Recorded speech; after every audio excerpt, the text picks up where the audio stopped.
Well, welcome to our free office hour. This is about every other week or so, and we schedule this. And if you're a paid student, I honor that for a Kaplan student in my class or tutoring, or you spend some money, then this is available to you as a free supplement. Everything on the YouTube channel is free, but on the deantenneytutoring.setmore.com, there's two free things. There's a live stream we do Tuesday night. We'll be doing one tomorrow. So if you want to join us, that's free.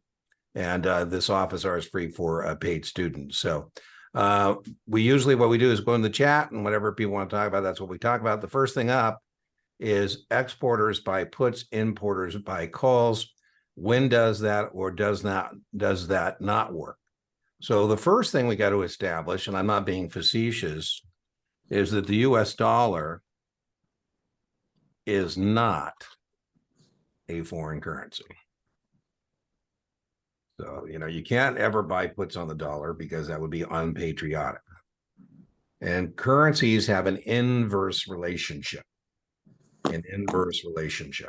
So it's meaningless for you to tell me that the dollar has gone up or gone down unless I say in relationship to what?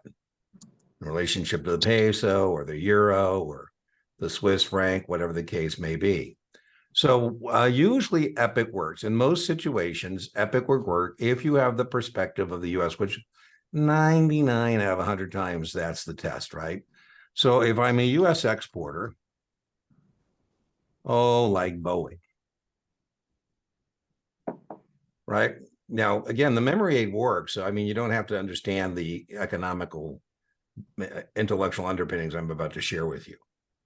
You just need to know that Boeing is a U.S. exporter, and so Boeing will buy puts in this example on the Japanese yen. Now, let me explain why that's the case. If I'm Boeing and I'm selling my planes in Japan, I'm going to get yen. And none of my workers in Seattle or vendors in the U.S., I should say they have operations in South Carolina, not just Seattle anymore. But that being said, they're going to have to turn the yen into dollars. And what I'm afraid of is that the yen would be weak and I wouldn't get as many dollars. I'm not afraid of the yen being strong because I get more dollars. Life is wonderful. When we hear the word hedge, we're always talking about, the bad news and what do we do to protect. Before we started the office hour and hit the record button, I was talking with Stephanie, and, she was talking about how she's a health insurance professional, right? And we don't buy health insurance because we plan on having, problem.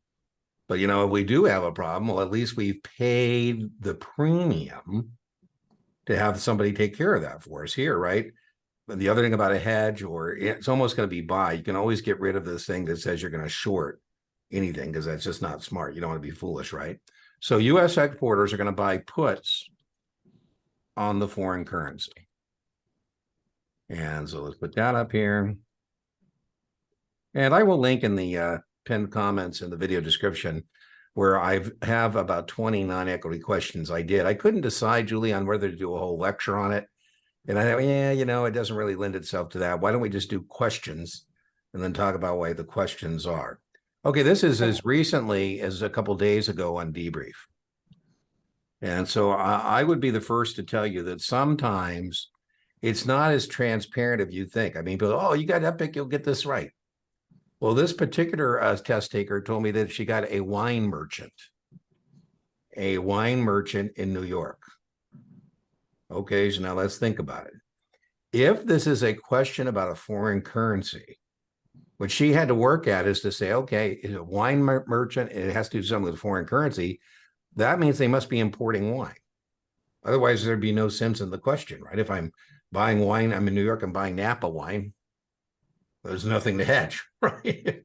I joke. I'm a guy who likes whiskey, and in the whiskey category, we have bourbon and we have Scotch. Bourbon comes from Kentucky, so I have no reason to hedge. If I'm importing, there's no importing a bourbon. What I'd be afraid of is if I'm importing Scotch. My favorite Scotch comes from Islay, and I'm afraid that my dollars are going to be weak, and I'm not going to be able to get as much Scotch. And that's what I'd be afraid of as a U.S. importer. So what I'm afraid of if I'm importing European wine is not that my dollars are strong and I end up coming back with more wine or buying more wine. I'm afraid the dollar is weak. Now, as I said, we cannot buy puts on the dollar. If I'm saying the dollar is weak, I am saying that the euro is strong. And so what we would do to hedge, if I'm a US importer, is buy calls on the foreign currency. Now, Julie, your question. Sometimes every once in a while, this question comes from the perspective of a foreign company, right? So now we have a question where it is a Japanese, people say, well, what's this about?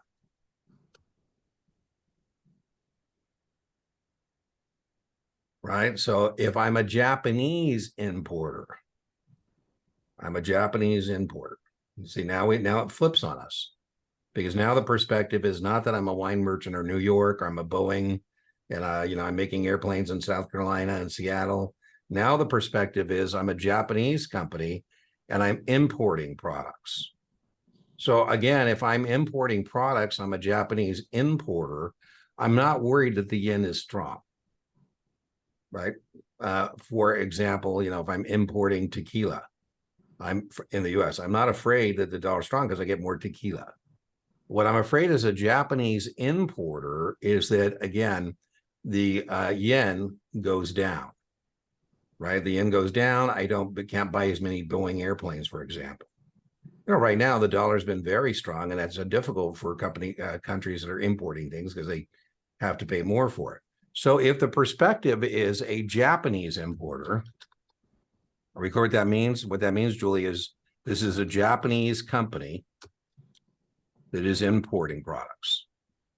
That is the opposite perspective, right? So if it's a Japanese importer, what they're afraid of is their yen is going down, right? Because the yen then doesn't buy as much. And so a Japanese importer would buy puts on their own currency,